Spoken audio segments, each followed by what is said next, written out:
The market doesn't just move money, the market moves people. A stock drops and suddenly your thinking changes. You ever notice this? Your emotions change, your confidence changes. And that's because after a while you realize something. The market isn't only revealing stocks, the market is revealing you. It's revealing me. It's revealing what's happening inside me, right?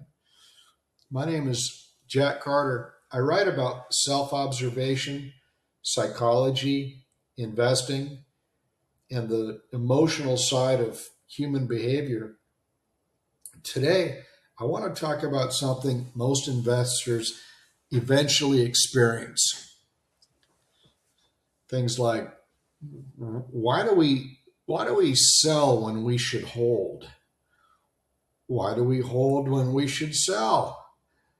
Why do we act when we should sit still? Because if you watch closely, you start to notice something strange.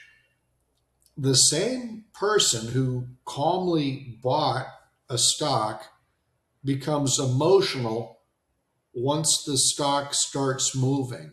Whether that stock's moving up or moving down, emotion kicks in. It's either I am winning or I am losing. It's one or the other, right? And at first, a position feels manageable. I've got a plan. I feel clear. I feel disciplined. I've got conviction. This stock I've got conviction in. Then the market opens, the stock drops, news changes, the position fluctuates, and so suddenly I'm no longer observing, I'm reacting, right? You ever done this? You start checking the position a lot. You start reading opinions. You start second guessing yourself. Gee, I don't know if this was such a good buy after all. You feel like something needs to be done. I've got to tinker with this just a little bit more, and then that'll be it, right?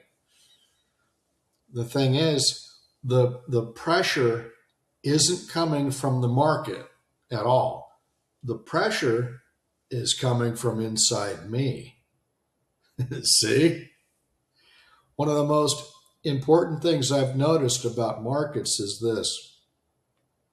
Most people don't lose themselves all at once. They lose themselves gradually, quietly, emotionally, one small reaction at a time. People sell winners because they become uncomfortable holding gains. I'm holding a gain and it could gain more, but I'm going to sell it because I'm not comfortable holding gains. Or I hold a loser because selling feels like I'm admitting I was wrong. So I hold a loser. I the conviction. This stock is gonna run. I just know it. So I hang on to it, right? We overtrade because activity, get this, activity feels productive.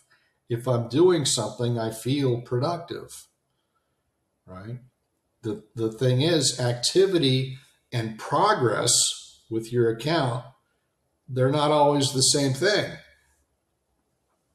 They don't always jibe, you know, meaning sometimes the best thing I can do a lot of the times is not touch anything. And how often am I not touching anything, right? Eventually, you start to see that the market isn't just testing your strategy, the market is testing your patience, your emotional stability, your need to be right, right? I'm right. I'm going to be right. Do you know anybody who just has to be right? I know a lot of people and they have to be right. They can't be wrong ever about anything.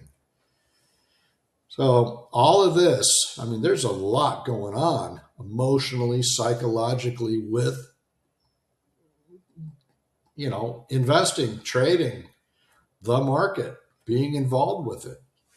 And because of all this, I wrote my short book. It's called You Don't Lose Money in the Market, You Lose Yourself. This book isn't really about stock picking. It's not about how to predict the market. It is about learning to observe yourself while you are inside the market. Because once you can see your reactions clearly, you no longer have to automatically follow them. When I follow my first impulse, sometimes my first impulse is not all that accurate, right? So I have to be alert and aware, diligently alert and aware. That helps in anything that I'm doing, trading or anything else, being alert and aware. That's the key. So go to my website. The link is in the description. The book is called You Don't Lose Money in the Market, You Lose Yourself. It's a short read.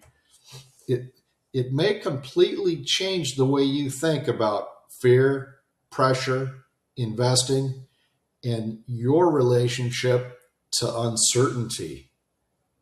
Because that's what the market is. If not anything else, the market is uncertain, right? This is Jack Carter. Thank you for listening. I'll see you on the next one.